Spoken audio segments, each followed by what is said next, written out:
course avec le temps, on est revenu. Salut Karim. Ouais, bonjour. T'es en train de te téléporter en tête de la course ou quoi là? Non, pas vraiment. Je suis en train de faire une récupération au niveau des cellules et puis des globules rouges pour justement pour que j'ai un meilleur effort pour la course dans 3-4 heures. D'accord, donc comment tu te sens? Plutôt bien? Bien.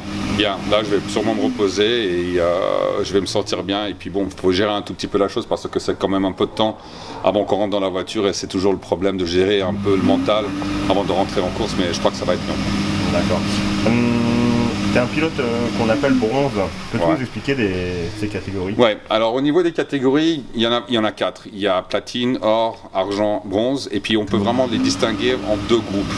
Il y a la partie platine et or, qui sont vraiment pour les pilotes qui sont nés, grosso modo, dans la course, qui ont fait du karting, qui ont fait des écoles et qui ont malheureusement pas pu peut-être trouver un volant en F1 ou en GP2 ou c'est des ex-GP2 et tout ça. Et ça vraiment, alors là on les catégorise justement entre platine et or. Et puis après il y a la deuxième, je dirais la catégorie qui est bronze et argent. Alors généralement les bronzes ce sont qui n'ont pas beaucoup d'expérience, qui ont commencé généralement tard. Et puis après avec l'expérience petit à petit qui commencent justement à prendre qui commencent à aller de plus en plus vite et puis après ils montent en argent, ou des jeunes qui n'ont pas vraiment fait de la course, qui ne viennent pas du GP2 ni rien, qui ont vraiment très peu d'expérience et on les monte en bronze et puis quand on commence à voir qu'ils arrivent assez vite, ils montent en argent.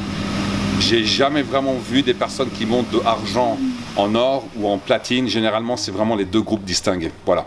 D'accord. Donc un pilote bronze, qu'est-ce qu'il a? Il a un circuit plus court? Oui, on prend mon cas. J'ai eu ma licence quand j'ai vraiment commencé à faire de la course quand j'ai eu 36 ans. J'ai fait un tout petit peu de monoplace pendant 3-4 ans. Après, j'ai fait du sport proto en LMP2, en ELMS, et puis j'ai fait les 24 heures. Alors c'est ça du pilote bronze. Et puis maintenant, il faut aussi assumer, j'ai 49 ans et je suis en bronze. Alors si on veut prendre le paradoxe des choses aussi, qui est très sympa, Fittipaldi qui a fait, je crois, une course WEC il y a l'an dernier, c'est quand même un pilote de Formule 1 qui a gagné deux championnats de Formule 1. Il a été catégorisé bronze. Donc ça veut rien dire en fait. Ouais, ça veut rien dire, mais bon, il a quand même 63 ans, 65 ans, 66 ans. Alors oui, ça veut dire quelque chose quand même. Il a pas naturellement le jeune ni la capacité de voir ce que les voitures de notre époque est en train de faire comparé à des voitures de 73, 74. On va revenir à la course. Comment tu te sens pour ce soir?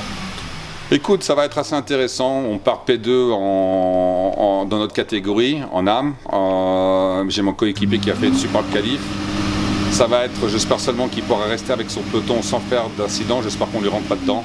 C'est ça le pire que je peux penser. Et si on arrive à faire la première demi-heure sans incident, après, normalement, ça devrait être bon. Et puis une fois que je prends le relais, normalement, ça devrait être pas mal. Le circuit Paul Ricard, tu le connais par cœur? Oui, mais toujours aussi saignant, très dur quand même. Il est toujours très technique. Un très très beau circuit, la première partie vraiment très technique. Après la partie arrière qui est le 3e secteur avec Sine et Bossé, Sine très délicat, Bossé super délicat, c'est vraiment très technique. Après on arrive dans le gauche qui est aussi très technique. Après l'autre gauche, vraiment un circuit qu'il ne faut pas se dire ah c'est facile, je peux aller et tourner avec la voiture, il est quand même très technique. On va te laisser te reposer et puis on verra ça ce soir. Ok, merci, ciao. Karim. Ciao.